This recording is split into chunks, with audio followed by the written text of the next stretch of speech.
my wife has an addiction. And the really troubling part is it's an addiction that triggers me. She's addicted to this show on Netflix. It's called ZUMBO'S Just Desserts. And it really triggers me because I love desserts. And every time I go sit down and watch that show with her, I want to eat something sweet. Welcome to Leading Leaders Podcast. 5-minute videos, 5 days a week. I'm Loren Norris with Leading Leaders Podcast. I don't know if you've ever had that thought in your head that, wow, that chocolate looks so good, or that baked bean soup looks so good, or that broccoli looks so good.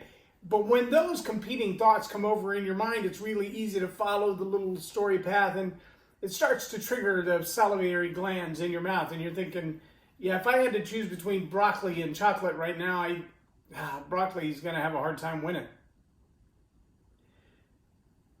But I want to take you to the episode that we watched last night. I wish I knew which episode it was. It was season 1. It's way back. But the superstar of the show, if you will, the lead competitor, the hottest cook in the kitchen at this point, is a young lady named Allie.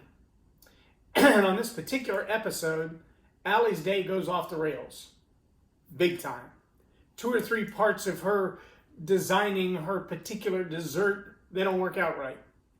And as the day progresses, the 2 or 3 hour window within which they have to complete their dessert and present it, it just gets worse and worse and worse and worse and worse. And as it gets worse and worse, here's what happens. You can actually hear it. They played the audio, the recording of the audio as they produced the show. Because Allie's mic'd up. Allie can be heard for basically her inner thoughts. And through the entire course of the day, her inner thoughts start from, oh, I have a brilliant idea. I know exactly what this dessert is going to be. I'm so going to wow the judges. This is going to work out so perfectly. I'm going to get dessert of the day again. And about midway through, when something goes wrong, it changes from, I'm going to have dessert of the day, they're going to be wowed, to, I can't believe this is happening to me. And then by the end of that 2 or 3 hour window, she has a dessert that's not completed. It didn't become what she wanted it to become. The recipe fell apart for some reason. There was some kind of something that went wrong in the atmospheric pressure, and the dough didn't rise, whatever it was that went wrong. But as it went wrong, the language in her mind and in her heart, they went with it. At one point, what she kept repeating over and over and over was, this isn't going to work. It's not going to make it. I'm not going to make it on time. This isn't going to work. I'm not going to make it. I'm not going to make it on time. This isn't going to work. I'm not going to make it. I'm not going to make it on time. And every time you could hear those words, you could see her little hands trembling. You could hear it in her voice. You could see the clock ticking, and it was as if the clock was pounding on her. And emotionally, she was losing. In fact, at one point, she had tears streaming down her face. And when she finally turned her dessert in, realizing time was up and she was going to be judged, she knelt down behind the counter in her little kitchen area, and she cried. Of course, the camera had to get all that because of the drama that it adds to the show. But the point I really want to make is that there was really nothing different at the beginning or the end of that event, besides the words coming out of her mouth, which meant they were the words going on in her head. And the power of her story to take her from, this is going to be the best dessert of the day, I'm going to wow the judges, to, I'm cowering in the corner and hiding behind my oven. The progression may have had some incidences of the dessert not playing fair, or the clock seeming like it sped up. But the reality is,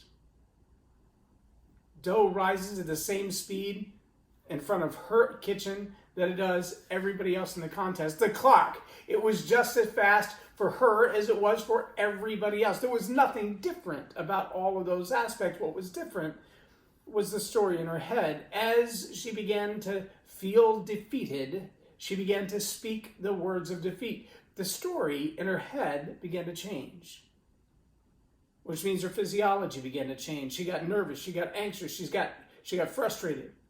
And the more that happened, the more she repeated it. And the more she repeated it, the worse it got. And the worse it got, the more she found she was defeated, just like she said she was defeated. I want to challenge you, as leaders of any level, to remember, to recall, to restate your vision, your passion. Oh, there's going to be bad days. There's going to be days when nothing goes right and the clock is hunting you down and everybody around you seems to be winning and you're not. And you've got to stay the course. There are going to be days when everything you do, you thought was right, and in the end, the judges say, no go. There are going to be days like that. But story power is an inside job. It starts with how you think about yourself. It goes next to what you say about yourself. And then it goes even deeper to what you believe that causes you to think, that causes you to say. And your body, your life, your surroundings, they will respond to what you say. If you're going to be a strong leader, you've got to master the story power going on in your heart, going on in your head, and coming out of your mouth. You have to. I'm Loren Norris with Leading Leaders Podcast for Tell It Like It Is TV. Have a blessed day. Subscribe now for our extensive video library of leadership lessons promoting faith, family, and freedom.